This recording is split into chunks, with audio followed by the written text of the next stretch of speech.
আমরা একটা নতুন ভিডিও নিয়ে এসে গেছি। আমরা যাদবপুর সার্ভিস সেন্টার থেকে এসে এলজির।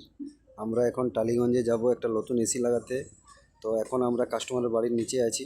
আমরা কাস্টমারের বাড়িতে পৌঁছে ঢুকে গেলাম। দেখো, তো এখন হোলটা করা ছিল, হোলটা ডাউন ছিল না, তো আমরা ডাউন করে দিচ্ছি।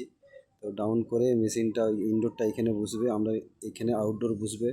যেহেতু পজিশন নেই, আউটডোরটা এইখানেই বসবে। তো ব্যাক ছাদের বাইরের সাইড করে বসবে। তো আমরা হোলটা দেখো এইভাবেই করা আছে। তো এখন আমরা ইনডোরটা বক্সটা খুলে দিয়েছি। ইনডোর খুলে ব্যাকেটটা খুলবো। ব্যাকেটটা খোলার পরে আমরা আউটডোর লাগিয়ে দিতে এসে গেছি।